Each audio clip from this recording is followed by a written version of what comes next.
जितना समर्पित होकर के मैं प्रभु की भक्ति करूंगा, ध्यान रखना उतना ही जीवन में मुझे आनंद की प्राप्ति होगी। कई बार हम परमात्मा की भक्ति करने बैठते हैं, लेकिन दुनिया के लोग देखते हैं कि ये तो बहुत अच्छी भक्ति कर रहे हैं, लेकिन सच्चे अर्थों में यदि मन की भावनाओं को पढ़ा जाए तो हम भक्ति कर नहीं हो रहे हैं। भक्ति के नाम पर केवल दिखावटी ढोंग कर रहे होते। जिस दिन भक्ति करते करते मेरी आंखों से आंसू निकलने लगे, ध्यान रखना मेरी भक्ति अच्छी होने लगी। विभोर होकर के जब मैं भक्ति करूंगा, भक्त आनंदमय प्रभु से जुड़ करके जब प्रभु की भक्ति करता है तो आनंद आता है। आइए, परमपिता परमात्मा ने हमको वेद रूपी ज्ञान दिया है, और देखना वेदों में बहुत सुंदर जीवन को जीने की शिक्षाएं दी। थोड़ा सा समय बचा है हम लोगों के पास में जीवन को जीने के लिए।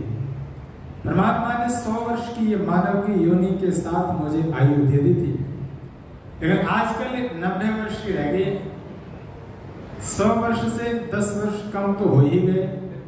कुछ ही लोग हैं जो 100 वर्ष के आसपास पहुंचते हैं। ज्यादातर लोग 90 और इसके पहले ही जीवन की पूर्णाहुति हो जाती है, अंत हो जाता है। 100 वर्ष में से 10 वर्ष तो कम हो गई।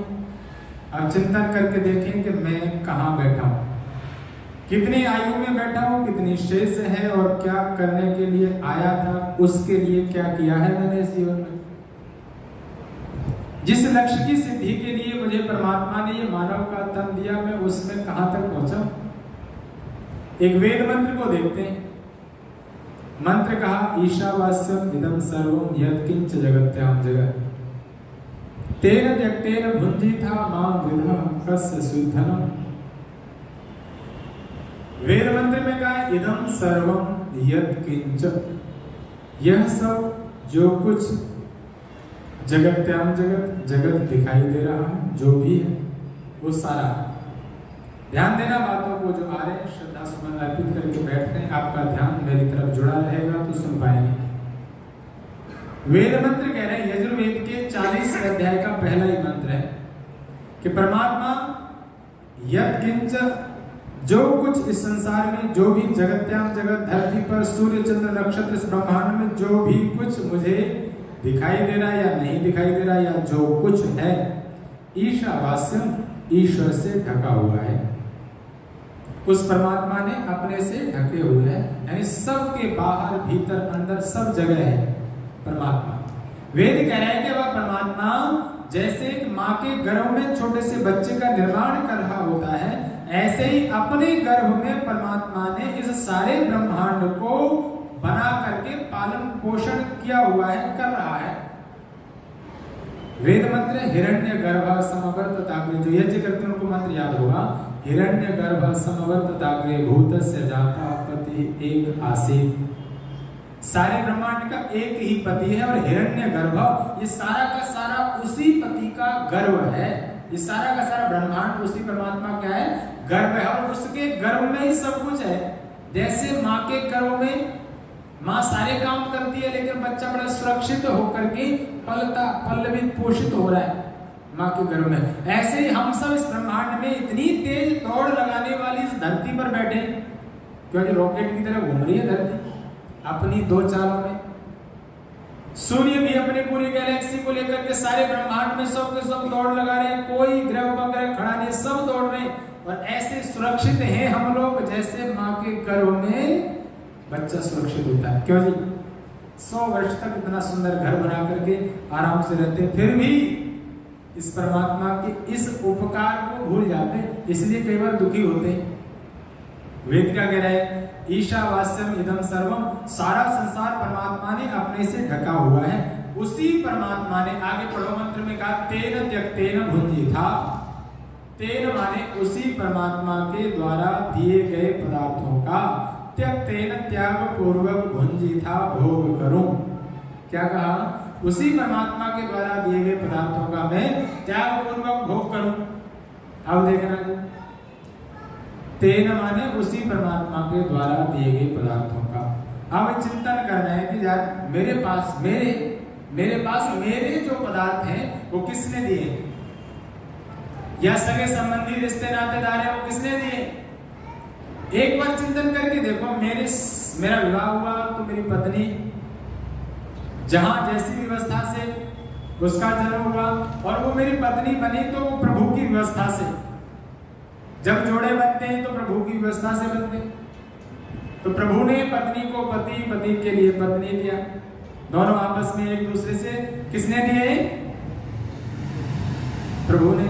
और दोनों की व्यवस्था से एक संतान का जन्म हुआ तो किसने दिया, बोलो किसने दिया है, बोल दो किसने दिया है, ईश्वर ने दिया है।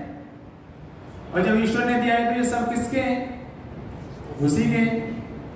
अब मेरे पुरुषार्थ से, अब ये जो शरीर है ये भी तो शरीर परमात्मा ने दिया है। ये शरीर जिसको मैं मेरा कह रहा हूं ये किसने दिया है, ईश्वर ने दिया है। तो जब ईश्वर ने दिया है तो है किसका, इसने दिया है। अब इस शरीर के पुरुषार्थ से मैंने बहुत धन इकट्ठा किया, कल कारखाने गाड़ियां आदि इकट्ठी की है, ये इस शरीर के पुरुषार्थ से की है, तो ये किसकी है, ये सारी की सारी परमात्मा की ही है। मैं इसको अपना कह रहा हूं इसलिए दुखी होता हूं। क्यों जी, कई बार मेरी चीज टूट जाती है, बिखर जाती है, बिछुड़ जाती है तो मैं रोता हूं, दुखी होता हूं, परेशान, व्यापार में थोड़ा घाटा हो जाता है, दुखी हो जाता हूं। क्यों, क्योंकि कहता हूं ये मेरा है, ये मेरा है, ये भी मेरा है। और जो वैरागी लोग होते हैं वो कैसे जीते हैं संसार में, कहा त्यक्ते न भुंजीता, त्याग पूर्वक भोग करते हैं, त्याग पूर्वक जीते हैं। और कैसे, तो ध्यान रखो, आपको यहां से यात्रा करनी है, आपने मुंबई की यात्रा के लिए सीट आरक्षित कराई ट्रेन में, एसी कोच में, आपने यात्रा प्रारंभ की एसी कोच में, तो आप अपनी सीट पर पहुंच गए।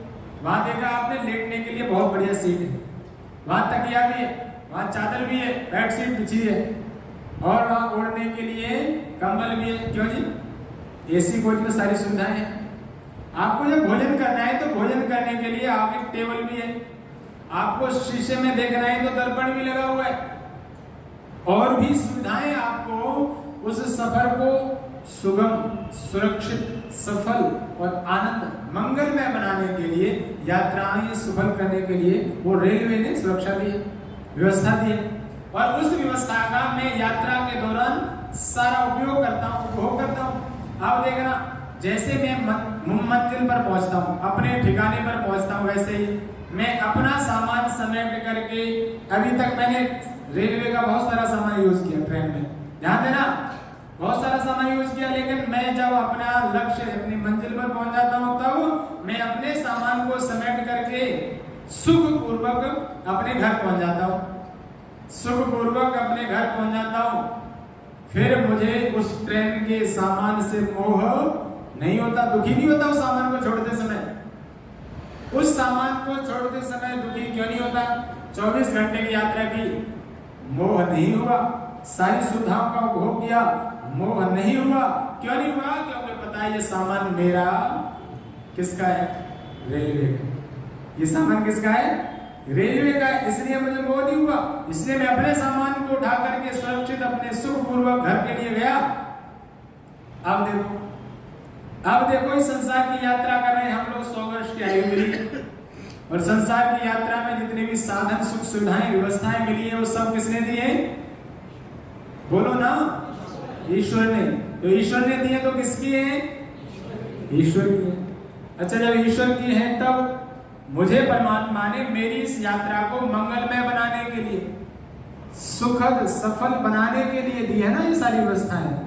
और मैं क्या सोचता हूँ, ये मेरा, ये मेरा, ये मेरा, ये मेरा, ये मेरा, फिर दुखी होकर के जीवन को दुखमय ही बिता देता हूँ, इस सफर का आनंद नहीं ले पाता।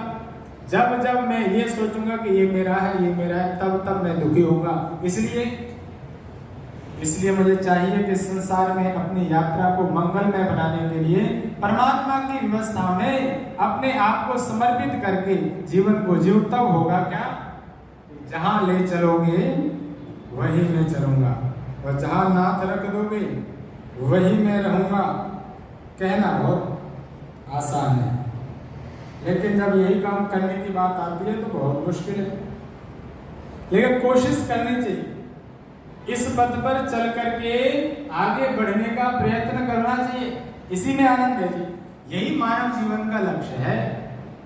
उस दिवंगत आत्मा को श्रद्धा माँ कृष्णा सचदेवा जो अपने जीवन को यज्ञ में बना करके जी करके गई है, जो अपने जीवन में यज्ञ से जुड़ करके जीवन को जी करके गए हैं, निश्चित है प्रभु की व्यवस्था में मानव तन को तो प्राप्त कर ही जाएंगी अगली योनि में, और अच्छे घर में मानव तन मिलेगा, अच्छे घर में मानव की योनि में जन्म मिलेगा। इतना तो विश्वास है क्योंकि माँ का जीवन यज्ञ में था। हम यदि इस मानव के तन को पाकर के अंत समय पर पड़ा पर है, और उस समय मेरे मानव के तन में मेरे इस मनुष्य तन के द्वारा 50% पुण्य और 50% पाप रह गए, तो ध्यान रखना मानव की योनि नहीं मिलेगी। 51% पुण्य चाहिए उसके लिए, 49% पाप, तब मनुष्य की योनि मिल जाएगी। लेकिन सड़ियल मनुष्य के घर में पैदा हुए,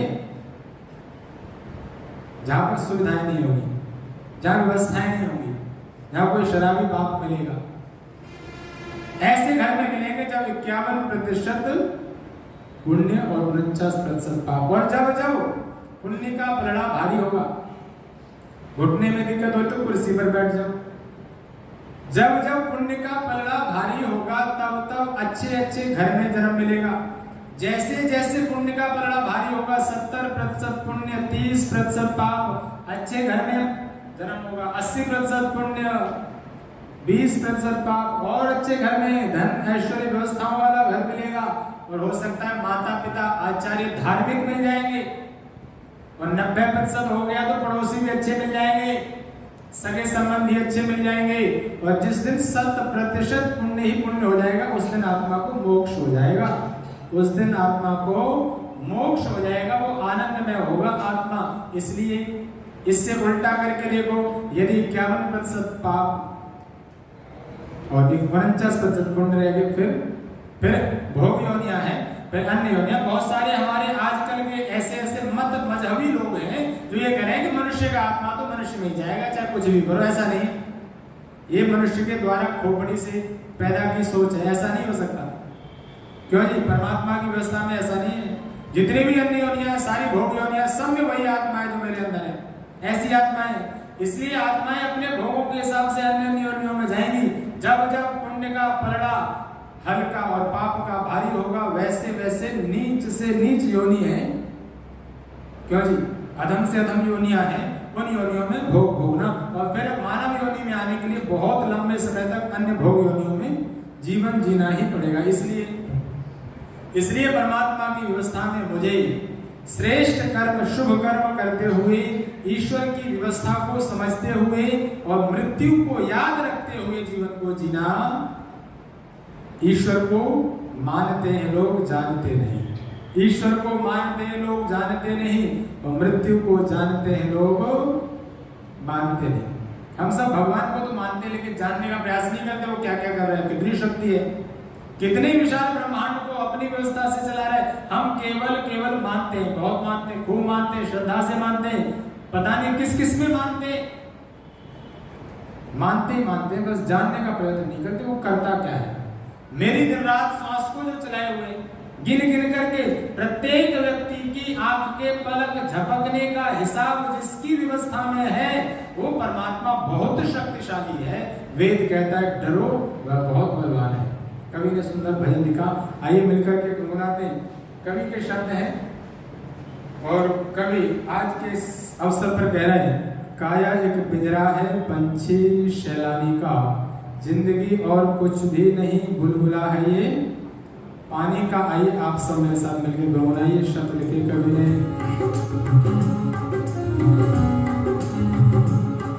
काया एक पिंजरा है पंछी सैलानी का, काया एक पिंजरा है पंछी सैलानी का, जिंदगी और कुछ भी नहीं, बुलबुला है ये पानी का, काया एक पिंजरा है। पाकर खोना है, कुछ खोकर पाना है, कुछ पाकर खोना है, कुछ खोकर पाना है, पाना और खोना ही जीवन का फसाना है, सांसों की रवानी है, सांसों की रवानी है, ढांचा जिंदगानी का, जिंदगी और कुछ भी नहीं, बुलबुला है ये पानी का, काया एक पिंजरा है, पंछी शैलानी, जिंदगी और कुछ भी नहीं, बुलबुला है ये पानी का, काया एक पिंजरा है, दुनिया एक मेला है, एक खेल मदारी का, दुनिया एक मेला है, एक खेल मदारी का, पल भर में बिछुड़ जाए, वर्षों की तैयारी का, प्रातः एक बचपन है, दोपहर जवानी का, जिंदगी और कुछ भी नहीं, बुलबुला है पानी का, काया एक पिंजरा है, नहीं कोई अपना है, नहीं कोई पराया है, नहीं कोई अपना है, नहीं कोई पराया है, अपने और पराए का प्रेमी एक सपना है, मिल मिल के बिछुड़ना है, मिल मिल के बिछुड़ना है, रिश्ता हर प्राणी का,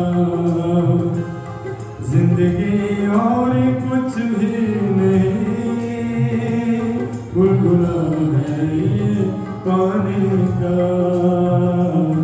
काया एक पिंजरा है।